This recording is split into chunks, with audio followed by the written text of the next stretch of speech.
wabarakatuh. Perkenalkan, nama saya Kartika Berliani. Saya adalah salah satu dosen tetap pada program studi akuntansi Fakultas Ekonomi dan Bisnis Universitas Indonesia Bangmangun. Pada kali ini, saya ingin menjelaskan salah satu mata kuliah yang saya ampu, yaitu mata kuliah metodologi penelitian, di mana mata kuliah ini berbobot 3 SKS. Deskripsi singkat untuk mata kuliah ini, yang pertama, mata kuliah ini memberikan pemahaman, pengertian, dan konsep kepada mahasiswa mengenai teknik menemukan masalah, melakukan penelitian, menganalisis masalah, menemukan solusi, dan membuat simpulan atas hasil penelitian yang dituangkan dalam bentuk laporan tugas akhir. Capaian pembelajaran dalam mata kuliah metodologi penelitian yang pertama adalah mampu menunjukkan sikap bertanggung jawab dalam proses pembelajaran sesuai dengan nilai, norma, dan etika akademik serta menghargai orisinalitas orang lain. Yang kedua, mampu merumuskan masalah, menyusun kajian pustaka, kerangka pemikiran dan model penelitian. Yang ketiga, mampu mengidentifikasi dan menjelaskan berbagai metode penelitian. Yang keempat, mampu mengumpulkan data dengan benar, mengolah data, dan menganalisis serta menginterpretasikan hasil penelitian secara logis dan sistematis sesuai kajian dalam bidang akuntansi.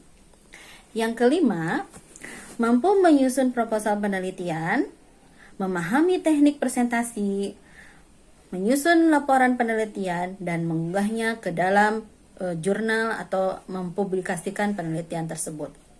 Yang keenam, mampu menunjukkan kinerja mandiri, bermutu dan terukur, serta memelihara dan mengembangkan jaringan kerja. Adapun materi pembelajaran yang saya sampaikan kepada mahasiswa dalam mata kuliah metodologi penelitian ini, yang pertama adalah penelitian ilmiah dalam ilmu akuntansi, yang kedua, ilmu pengetahuan, metode ilmiah, dan lingkup penelitian dalam bisnis, dalam hal ini adalah dalam penelitian akuntansi, yang ketiga adalah proses dalam penelitian, yang keempat adalah kajian pustaka, kerangka pemikiran dan hipotesis penelitian. Yang kelima adalah metode dan desain penelitian. Yang keenam, operasionalisasi variabel, jenis dan sumber data, dan teknik pengumpulan data. Yang ketujuh, skala pengukuran dan penyusunan instrumen penelitian. Yang kedelapan adalah populasi, sampel, dan teknik penarikan sampel. Yang kesembilan yaitu adalah penyajian data, pengujian validitas dan reliabilitas data. Kemudian selanjutnya adalah rancangan analisis data deskriptif, kemudian rancangan analisis data dan pengujian hipotesis verifikatif, dan yang terakhir adalah sistematika penulisan laporan penelitian. Teknik pengajaran yang saya sampaikan kepada mahasiswa yaitu menggunakan teknik DIA, yaitu Delivery, Interaction, and Assessment. Dalam teknik pengajaran ini, bagaimana saya menyampaikan perkuliahan kepada mahasiswa, yaitu sebelum memulai perkuliahan, mahasiswa wajib untuk mengakses modul dan materi yang sudah diupload sebelumnya pada Learning Management System Universitas Indonesia Membangun, yaitu dengan menggunakan SIAKAD, di mana mata kuliah ini menggunakan metode pembelajaran dengan sistem blended learning, yaitu metode pembelajaran sistem daring sekaligus tatap muka melalui Zoom meeting. Oke, untuk teknik pertemuan yang pertama yaitu teknik interaction. Bagaimana saya berinteraksi dengan mahasiswa, yaitu saya berinteraksi dalam mata kuliah ini bisa di dalam kelas ataupun di luar kelas, yaitu dengan menggunakan teknik student centered learning. Jadi di mana mahasiswa di sini harus berpartisipasi aktif dalam proses pembelajaran. Adapun metode yang saya gunakan yaitu representasional dan dialogikal. Untuk representasional yaitu interaksi dengan media, mahasiswa berinteraksi dari berbagai sumber, salah satunya adalah searching dari internet. Untuk dialogikal, mahasiswa juga berinteraksi ketika perkuliahan, salah satunya adalah berkonsultasi dan melakukan bimbingan tentang penelitian yang sedang mereka kerjakan. Untuk kemudian, faktor teknologi yang digunakan untuk meningkatkan interaksi dengan mahasiswa, yang pertama adalah bisa menggunakan Learning Management System, dalam hal ini SIAKAD, yang bisa digunakan websitenya yaitu e-learning.inaba.ac.id. Untuk kemudian yang kedua adalah melalui WhatsApp group, yaitu setiap perkuliahan kita ada komunikasi antara mahasiswa dengan saya sebagai dosen, yaitu melalui WhatsApp group di mana mereka bisa melakukan pembimbingan di luar jam perkuliahan. Untuk teknik pengejaran yang ketiga, yaitu assessment, bagaimana cara saya menilai mahasiswa seobjektif mungkin sesuai dengan kesepakatan pada saat awal perkuliahan. Assessment yang pertama yaitu tugas. Tugas diberikan setiap pertemuan dan pengumpulannya dilakukan 2 minggu sekali dan mereka harus submit ke dalam Learning Management System Universitas Indonesia Membangun, yaitu SIAKAD. Yang kedua adalah kuis. Kuis ini dikerjakan setiap pertemuan dengan jangka waktu pengerjaan selama 1 minggu dengan bentuk soal multiple choice dan diberi kesempatan 2 kali pengerjaan. Kuis ini pun dikerjakan ke dalam Learning Management System yang bertujuan untuk meningkatkan wawasan mahasiswa mengenai materi pembelajaran dengan hanya menekan 1 kali tombol. Yang ketiga adalah sikap dan partisipasi kelas. Aspek sikap ini akan dinilai pada saat pembelajaran ataupun di luar jam pembelajaran. Pada saat jam pembelajaran, saya akan menilai mahasiswa, salah satunya adalah dari keaktifan mereka di kelas. Di mana pada saat perkuliahan, saya akan mengajak mereka berdiskusi dan akan memberikan beberapa pertanyaan.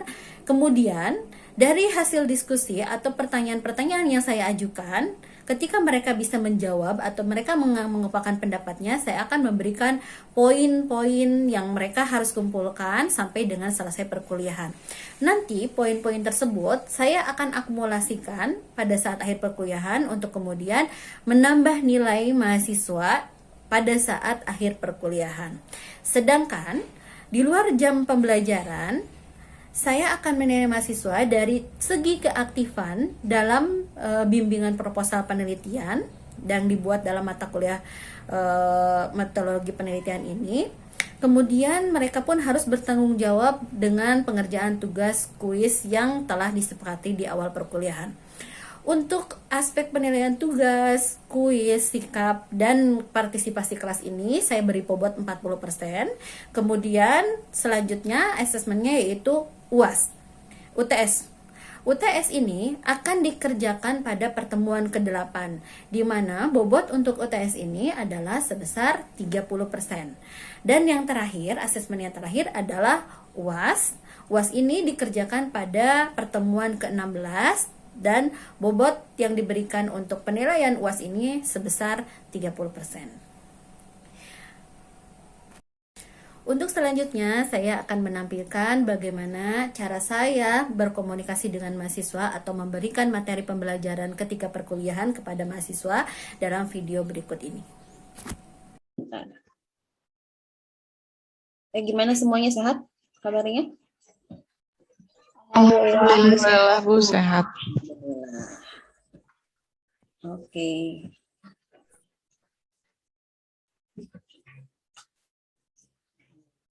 Oke. Nah, ini masih terkait dengan materi yang minggu kemarin ya. Minggu kemarin kan kita sudah membahas perbedaan ilmu dengan pengetahuan. Ada yang masih ingat? Kita review ulang dulu ya. Apa perbedaan ilmu dengan pengetahuan? Cak, siapa? Langsung Linda aja. Bu, Linda. Oke, Linda, boleh. Kalau pengetahuan adalah apa yang diketahui oleh manusia atau hasil pekerjaan manusia menjadi tahu. Tapi kalau ilmu, sekumpulan pengetahuan yang tersusun secara sistematis dan runtut melalui metode ilmiah. Ya, kalau kemarin Ibu mengilustrasikan dengan tempe ya. Tempe kan semuanya sudah tahu gitu. Cuman pas Ibu tanya bisa nggak membuat tempe? Nah, ternyata semuanya nggak tahu cara pembuatannya seperti apa. Nah, perbedaannya di situ. Kalau ilmu itu melalui sebagai rangkaian-rangkaian untuk mendapatkan suatu hal yang memang ingin kita capai gitu. Tapi kalau pengetahuan ya sudah hanya sekedar tahu saja ya. Oke, jangan sampai lupa ke situ. Nah, sekarang ini adalah lanjutan yang minggu kemarin setelah kita tahu ilmu, kemudian kemarin juga sekilas kita tentang metode, ada metodologi, ada research ya kan. Nah, sekarang kita akan masuk ke dalam prakteknya nih. Ya. Nah, sebelum ke prakteknya dulu, di sini ada komponen dari ilmu pengetahuan. Ini gabungan ilmu dan pengetahuan. Yang pertama ada yang namanya teori. Siapa yang tahu dengan teori? Linda, Bu. Linda lagi? Yang lain nggak mau coba? Oke, Mangga Linda. Teori adalah generalisasi yang telah teruji kebenarannya secara ilmiah. Teori itu adalah generalisasi yang sudah teruji secara ilmiah. Jadi maksudnya di sini ketika kita akan meneliti itu harus berdasarkan teori yang sudah ada. Jadi bukan lagi berdasarkan asumsi atau pendapat dari orang. Ya, yang belum tentu kebenarannya itu benar nggak sih seperti ini. Nah, kalau teori itu sudah teruji kebenarannya. Ya, jadi nanti di bab 1, bab 2 sampai akhir penelitian itu harus menggandeng teori dari ahli. Gitu ya. Oke, yang kedua, ilmu pengetahuan juga harus berdasarkan fakta. Nah, fakta ini apa? Dewi Bu. Dewi, Bu. oke, Mangga Dewi. Fakta adalah situasi yang nyata mengenai kejadian yang terjadi. Ya, situasi yang nyata mengenai kejadian yang terjadi. Artinya apa? Ketika kita akan meneliti, itu betul-betul memang ada permasalahan di sana gitu. Jadi jangan sampai karena kita meneliti misalkan ada tenggang waktu yang hanya terbatas, kita ngada-ngadain hal yang sumbernya nggak jelas gitu atau enggak yang bukan berdasarkan kenyataannya. Nah, itu nggak boleh kalau dalam penelitian. Jadi kalau misalkan jelek ya katakan jelek, kalau sudah bagus ya katakan bagus gitu. Kalau sudah bagus boleh nggak Bu diteliti? Kalau sudah bagus apanya yang mau diteliti ya? Justru kalau kita ingin penelitian itu harus yang memang bermasalah di dalamnya. Nah, mungkin minggu kemarin Ibu sudah bilang bahwa ketika kalian ingin meneliti itu harus jangan mencari judul tapi mencari fenomena. Ini yang ketiga ya. Fenomena itu apa? Bu Priyanti, Bu. Rianti, boleh. Fenomena itu adalah hal-hal yang dapat disaksikan dengan panca indera dan dapat diterangkan serta dinilai secara ilmiah. Ya, fenomena itu yang bisa kita lihat nyata ya. Memang begitu kejadiannya, permasalahannya seperti itu. Nah, nanti hari ini Ibu akan mengajarkan bagaimana cara mencari fenomena dalam suatu penelitian. Ya, karena sekali lagi ditekankan, kalau penelitian itu tidak boleh mencari judul. Kenapa tidak boleh? Bukan tidak boleh ya, masih diperbolehkan kalau memang tetap ada permasalahan. Tapi Ibu tidak sarankan untuk mencari judul. Yang Ibu akan sarankan adalah mencari fenomena atau permasalahan-permasalahan yang memang sedang terjadi. Ya, seperti itu. Oke, komponen yang keempat ini ada konsep. Konsep itu apa? Zahra mau coba. Zahra, boleh. Konsep adalah suatu rancangan yang telah dipikirkan terlebih dahulu. Oke, konsep itu adalah rancangan. Nah, ini yang paling penting juga dalam penelitian. Ketika kita akan meneliti, kita tahu rancangannya atau arah tujuannya kita mau kemana.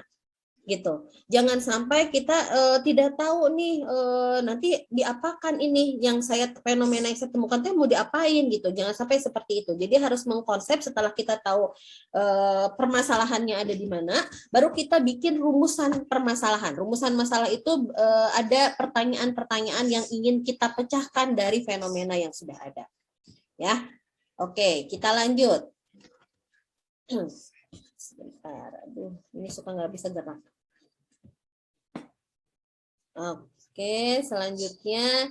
Nah, tadi ya sudah definisi fenomena adalah, ini menurut KBBI, hal yang dapat disaksikan dengan panca indera dan dapat diterangkan secara nilai secara ilmiah. Nah, misalkan seperti fenomena alam. Nah, kita kan tahu ya kalau misalkan ada bencana alam, misalkan gempa bumi, atau misalkan ada tsunami, itu bisa dilihat dengan panca indera kita kan? Bukan sesuatu hal yang gaib kan? Nah, itu masih bisa diteliti kalau misalkan memang terlihat dengan panca indera kita.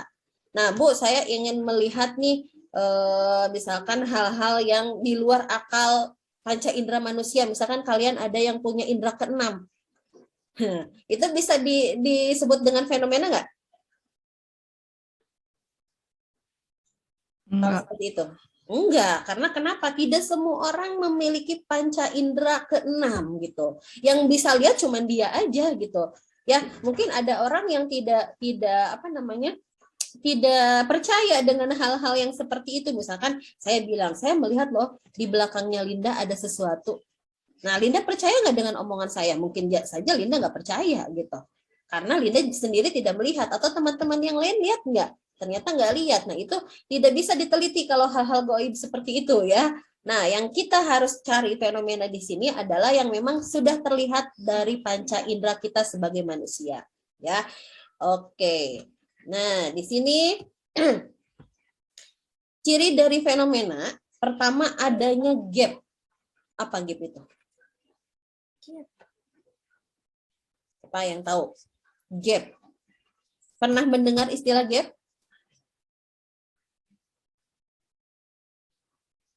Siapa yang tahu?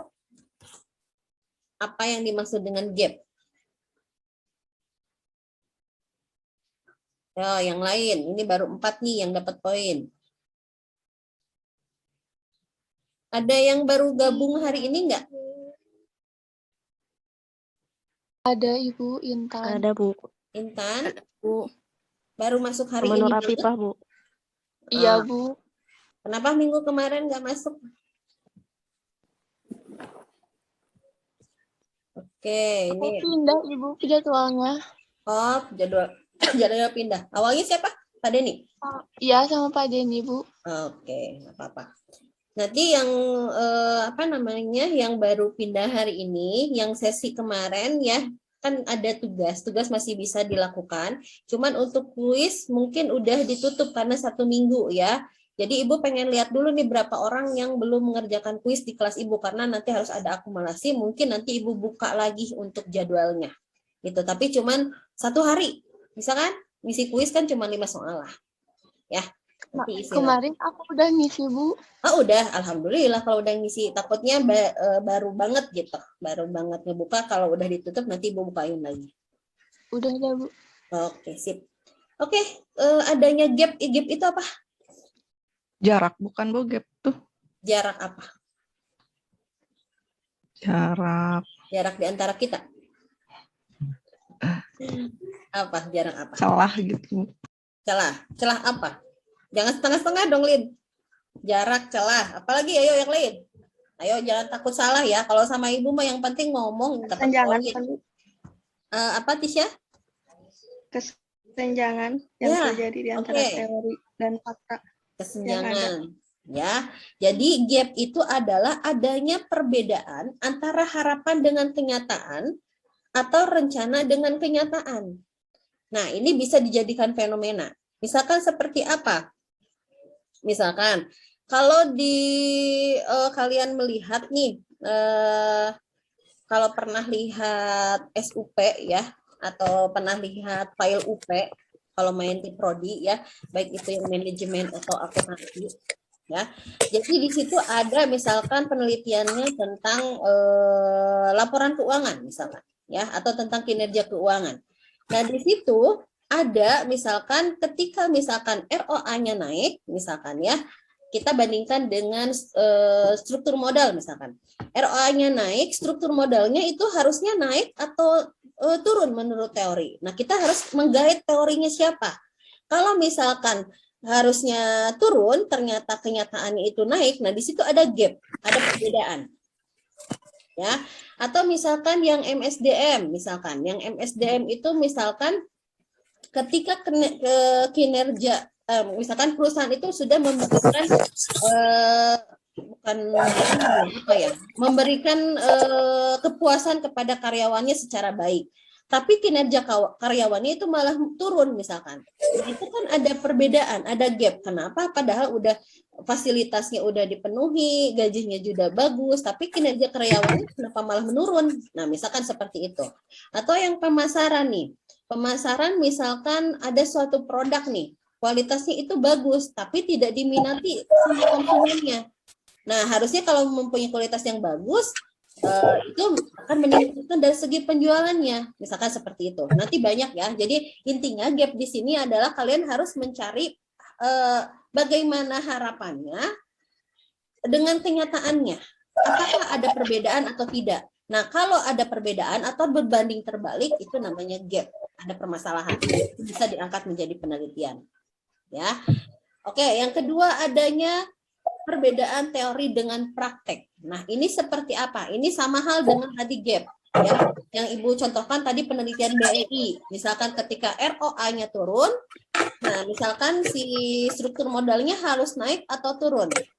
Nah, kalau misalkan secara teori harus naik, ternyata kenyataannya setelah dihitung itu turun, nah berarti ada perbedaan juga antara teori dan prakteknya. Nah, itu fenomena. Ya. Oke, yang ketiga adanya komplain. Komplain itu berarti untuk ranahnya pemasaran atau SDM nih yang manajemen ya. Komplain itu dari siapa? Misalkan produk berarti dari konsumen kan. Ada konsumen yang mengkomplain tentang produknya. Nah, itu juga menjadi fenomena. Kenapa dikomplainnya? Ada apa? Nah, itu harus dirinci permasalahannya. Kenapa menjadi dikomplain? Misalkan atasan banyak komplain dengan kinerja karyawannya. Padahal saya sudah merasa memberikan hak-hak ya karyawan itu secara penuh gitu, tapi ternyata kinerja karyawannya malah turun dalam artian gini, datang seenaknya, tidak sesuai jadwal gitu, atau banyak misalkan ketika dibutuhkan untuk lembur dia tidak mau, padahal lemburnya dibayar. Nah, itu bisa menjadi fenomena. Ini siapa ya agak berisik? Punten di mute dulu ya. Oke, kemudian adanya kompetisi. Kompetisi itu apa sih? Kompetisi apa? Ini sering denger lah. Saingan, Ibu. Ya, persaingan ya.